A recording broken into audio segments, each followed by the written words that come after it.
I wrapped up last episode stating the lift would be the primary focus of this week's segment. And just to give you a quick recap, the lift serves as almost a large elevator that will raise the tanks from the bottom hangar to the top floor, which is the terrain level. Last week I showed off this scissor lift mechanism, which I was planning to use for the lift. However, I actually started off this week by working on a few other designs just to give me some options. I came up with 3 separate solutions for the lift mechanism. The first one is a pulley system, the second one is a gear rack system, and the third one is the scissor lift from last episode. Now the problem is I am by no means an expert in building these mechanisms, so I went ahead and reached out to one of my mechanical engineering friends. This is my friend Troy. He'll be a senior at the University of Illinois studying mechanical engineering, and he was generous enough to spend some time going over each of these solutions, breaking them down in terms of engineering terms, and offering his advice on which one he thought was the best. Let's go ahead and dive right in. The first solution I came up with is the pulley system. There'd be strings attached to all 4 corners of the lift. Each string would be wound about a wheel attached to a motor that would pull it up. Let's talk about why this actually works. So when the wheels are wound up, this results in a tension force in each of the 4 strings. As they get tighter, a tension force is created. And this basically means that each of the strings applies an upward force on the platform, causing it to rise. Pros of this design, the forces are spread evenly throughout the platform. So, you have a pulley in each of the 4 corners, right?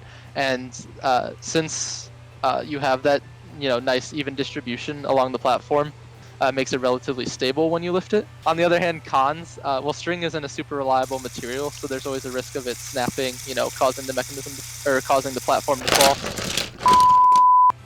Another con is that this design requires a lot of precision when you actually create it. You would have to cut each of the strings to be the exact same length so that the platform isn't lopsided when you lift it. An alternate solution to this would be having one string in the middle of the platform, but this might not necessarily provide enough tension to counteract the gravitational force of the platform.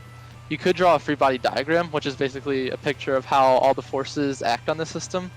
In this case, the downwards force would be the gravitational force exerted on the platform, while the upward force would be, the tension in the strings. In order to pull this off, starting at a point of rest, the tension force would have to be greater than the downwards gravitational force, which is not possible with this setup. My second solution is this gear rack system. There would be gear racks going up vertically on 4 columns surrounding the lift, and then a gear with a motor attached to it on all 4 corners would be attached underneath the lift, and those gears would power up the vertical columns.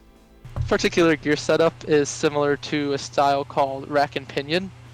Rack is the vertical tooth column that you attach to the wall, whereas the pinion is the gear that's rolling along the rack.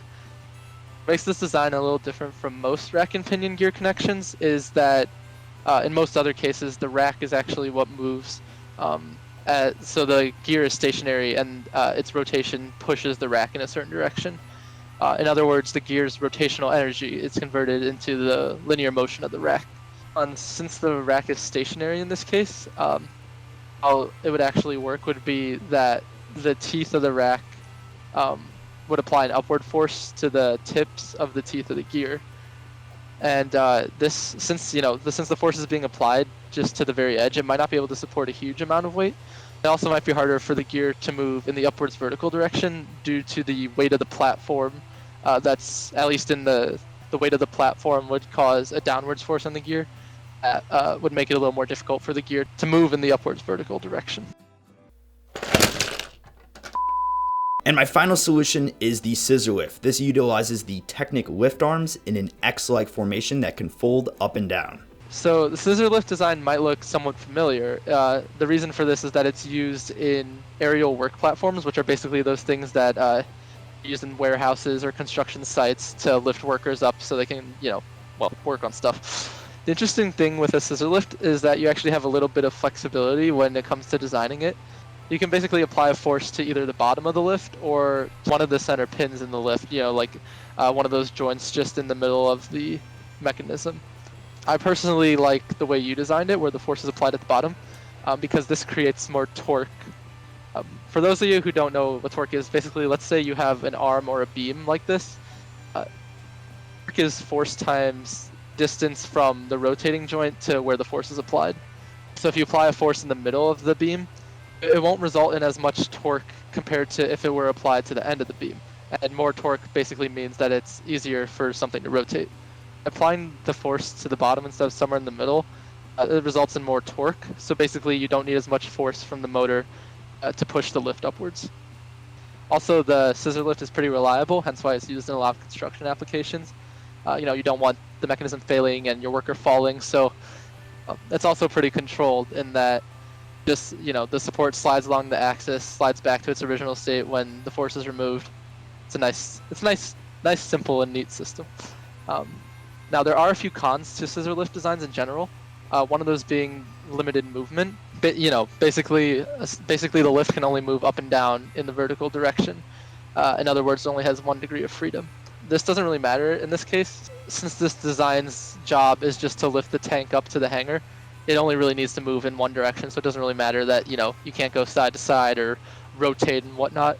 Another issue is that inherently a design like this kind of has a limited max height that it can extend to. But again, that's not really an issue here since you're just trying to extend, or since you're just trying to elevate the tank up 1 floor, and you have the beams you need to do that, so it's not really a problem. So because the cons for the scissor lift aren't really applicable in this situation compared to the other designs where the cons are still present, I personally like the scissor lift design best. And with Troy giving the go-ahead, I'm going to go ahead with the scissor lift mechanism. You can tune in next week for episode 3, in which I should have the entire mechanism built underneath the lift, and we can see it fully in action. Thanks for watching. Don't forget to check out my channel for some other awesome LEGO videos, and have a great day.